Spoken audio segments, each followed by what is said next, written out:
بہلول دانا کا تو واقعہ آپ نے سنا ہوگا۔ وہ فقیر، وہ مجذوب بزرگ دجلہ کے کنارے بیٹھے ریت کے ساتھ وہ مکان بنا رہا تھا۔ بادشاہی وقت کا اس طرف سے گزر ہوا۔ انہوں نے کہا، اے بہلول دانا، کیا کر رہے ہو؟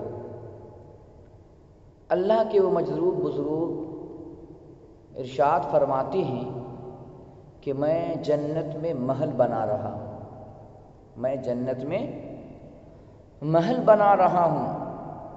بادشاہ وقت نے پوچھا، اے بہلول دانا، یہ بتاؤ، کیا اسے بیچتے ہو؟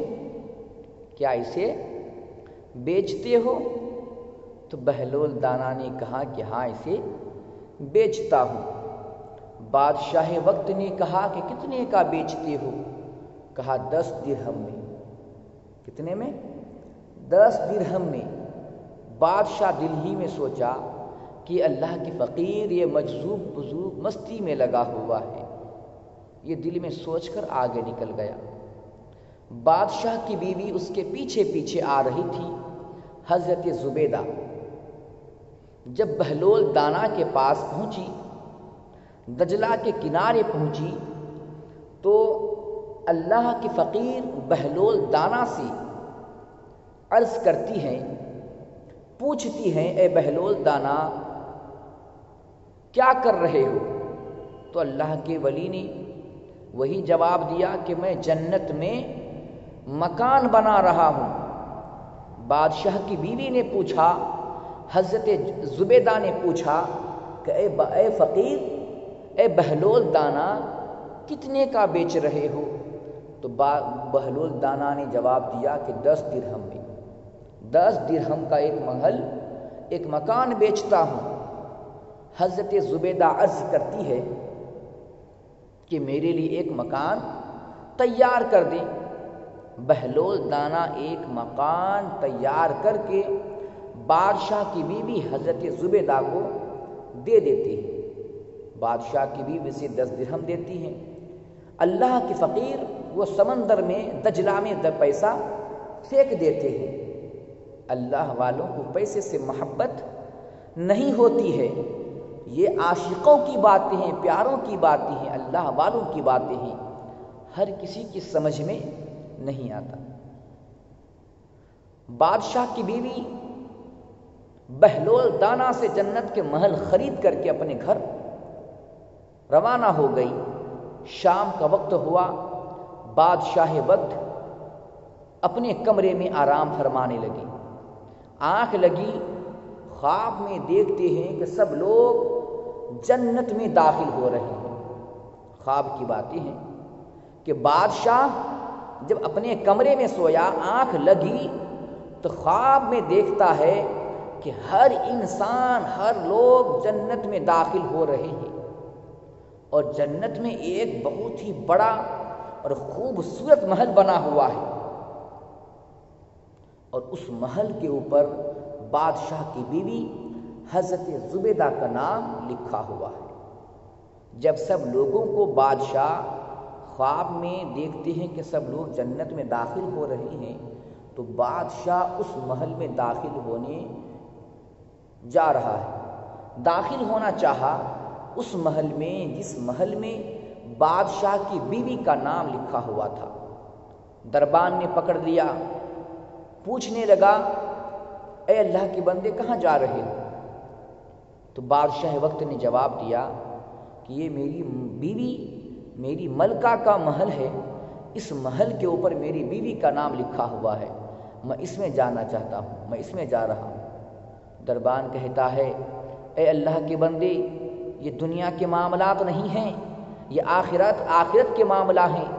دنیا کے معاملہ الگ ہوتے ہیں، آخرت کے معاملہ الگ ہوتے ہیں۔ دنیا میں جو بیوی کی چیزیں ہوں، شوہر اس میں اپنا حق جتا سکتا ہے۔ جو چیزیں شوہر کی ہو، بیوی اس میں اپنا حق جتا سکتی ہے۔ مطلب یہ ہے کہ شوہر بیوی کے مال میں یہ کہہ سکتا ہے کہ مال میرا ہے، بیوی یہ کہہ سکتی ہے شوہر کے مال میں یہ مال یہ میرا ہے، لیکن آخرت کے معاملات الگ ہیں، یہاں وہی جائیں گے جو دنیا میں اس کی قیمت ادا کر کے آئے گا۔ اللہ اکبر۔ دربان نے بادشاہ وقت کو محل میں داخل ہونے سے روک دیا گیا۔ بادشاہ کی آنکھ کھلی، اپنی بیوی کے پاس پہنچتے ہیں اور عرض کرتے ہیں اے میرے شریک حیات، اے میری بیوی، یہ بتا کیا تو نے کوئی ایسی نیکی کی ہے، تیرا کوئی کیا ایسا عمل ہے کہ میں نے بہت ہی بڑا خوبصورت خواب دیکھا ہے، سب لوگ جنت میں داخل ہو رہے ہیں اور جنت میں ایک بہت ہی خوبصورت محل بنا ہوا ہے اور جس محل کے اوپر آپ کا نام لکھا ہوا ہے، کیا تو نے کوئی ایسا کام کیا ہے یا تیرا کوئی ایسا عمل ہے جس کی وجہ سے جنت میں تیرے نام کے محل بنایا گیا ہو؟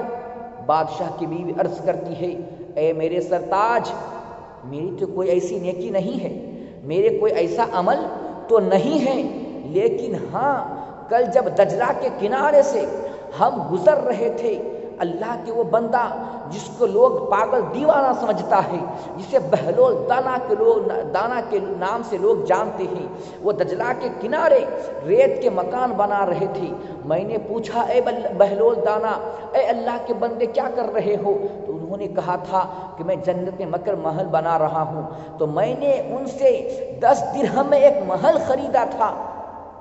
تو وہ بادشاہ عرض کرتا ہے میں بیوقوف رہا، میں بیوقوف تھا کہ وہ فقیر، وہ مجذوب بزرگ مجھے بھی 10 درہم میں جنت میں محل بیچ رہا تھا، لیکن میں اسے پاگل دیوانہ سمجھا، میں جنت کے محل میں نہیں خریدا۔ بادشاہ کہتا ہے کہ کاش آج بھی وہ اللہ کے بندے مجذوب بزرگ اسی دجلہ کے کنارے اسی مستی و مگن میں بیٹھا ہو، میں بھی ایک محل خرید کر کے آتا ہوں۔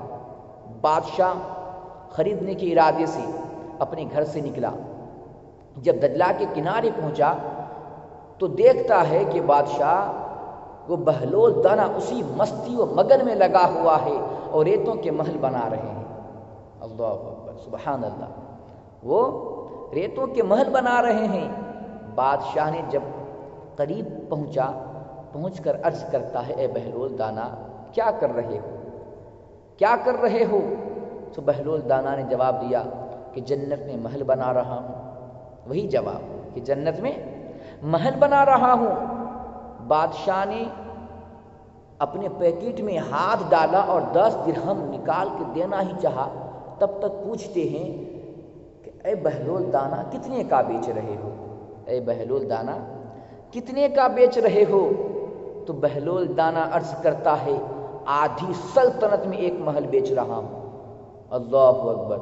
بادشاہ کہتا ہے اے اللہ کے بندے، اے بہلول دانا، کل تو تم 10 درہم میں بیچ رہے تھے اور آج آدھی سلطنت مانگ رہے ہو۔ بہلول دانا عرض کرتا ہے اے اللہ کے بندے، کل تو نے جنت دیکھا نہیں تھا، آج تم جنت دیکھ کر کے خریدنے آئے ہو۔ جو بغیر دیکھے سودا ہو وہ 10 درہم میں ہوتا ہے اور جو دیکھ کر ہے وہ آدھی سلطنت میں ہوتا ہے۔ جو دیکھ کر کے ہو وہ آدھی سلطنت میں ہوتا ہے۔ کل تو نے دیکھا نہیں تھا، آج دیکھ کر کے آئے ہو نا۔ جو بغیر دیکھے سودا ہو وہ 10 درہم میں ہوتا ہے اور جو دیکھ کر کے ہو وہ آدھی سلطنت میں ہوتا ہے، آدھی سلطنت میں ہوتا ہے۔ یہ واقعہ بتانے کا مقصد میرا یہ ہے کہ آقا کائنات صلی اللہ علیہ وسلم اپنے صحابہ کے درمیان بیٹھے ہوئے ہیں اور ارشاد فرماتے ہیں اے میرے صحابہ یہ بتاؤ کہ تمہارے نزدیک سب سے عجیب ایمان، یونیک ایمان کس کا ہے؟ سب سے عجیب ایمان کس کا ہے؟ صحابہ کرام رضوان اللہ تعالی علیہم اجمعین ارشاد فرماتے ہیں یا رسول اللہ سب سے عجیب ایمان، سب سے یونیک ایمان فرشتوں کا ہے۔ آقا کائنات ارشاد فرماتے ہیں وہ فرشتے تو اللہ کو دیکھتا ہے۔ صحابہ عرض کرتے ہیں یا رسول اللہ فرشتوں کا ایمان عجیب نہیں، تب تو انبیاء کا ایمان عجیب ہے۔ آقائے کائنات ارشاد فرماتے ہیں اے میرے صحابہ، اللہ انبیاء پر اللہ کی وحی نازل ہوتی ہے۔ آقائے کائنات ارشاد فرماتے ہیں، آقائے کائنات کی بارگاہ میں صحابہ کرام رضوان اللہ تعالی علیہم اجمعین ارشاد فرماتے ہیں یا رسول اللہ تب تو ہم صحابیوں کا ایمان عجیب ہے۔ آقائے کائنات ارشاد فرماتے ہیں اے میرے صحابی، تم تو میرے چہرے والضحیٰ کی زیارت کر رہے ہو، تم تو میرے رخ زیبا کی زیارت کر رہے ہو۔ تو آقائے کریم کی بارگاہ میں صحابہ کرام رضوان اللہ تعالی علیہم اجمعین کر عرض کرتے ہیں یا رسول اللہ جب فرشتوں کا ایمان عجیب نہیں، جب انبیاء کا ایمان عجیب نہیں، صحابیوں کا ایمان عجیب نہیں، یا رسول اللہ آپ ہی بتا دیں کہ کس کا ایمان عجیب ہے۔ یا رسول اللہ آپ ہی بتا دیں کہ کس کا ایمان عجیب ہے۔ آقائے کائنات ارشاد فرماتے ہیں فرشتوں کا ایمان عجیب اس لیے نہیں کہ وہ خدا کو دیکھتا ہے، انبیاء کا ایمان عجیب اس لیے نہیں کہ اس انبیاء پر خدا کی وحی نازل ہوتی ہے، صحابیوں کا ایمان عجیب نہیں اس لیے کہ میرے چہرے کی زیارت کرتے ہیں۔ مجھ محمد کے نزدیک سب سے یونیک ایمان، سب سے عجیب ایمان میرے ان عاشقوں کا ہے جو 1400 سال بعد آئیں گے، لیکن مجھے بن دیکھے اپنی جان مال سب کچھ قربان کرنے کے لیے میرے نام پر تیار ہو جائیں گی۔ مجھ محمد کے نزدیک ان عاشقوں کا ایمان عجیب ہے۔ سبحان اللہ، آقائے کائنات نے ارشاد فرما دیا کہ مجھ محمد کے نزدیک اگر سب سے یونیک ایمان، سب سے عجیب ایمان اگر کسی کا ہے تو ان امتیوں کا ہے، ان میرے عاشقوں کا ہے جو 1400 سال بعد آئیں گے، مجھے دیکھیں گے نہیں بلکہ میرے نام پر اپنی جان مال سب قربان کرنے کے لیے تیار ہو جائیں گے۔ سبحان اللہ، سب سے یونیک ایمان آقائے کائنات صلی اللہ تعالی علیہ وسلم کی ان عاشقوں کا ہے جو نبی کو دیکھے نہیں ہیں۔ اللہ تبارک و تعالی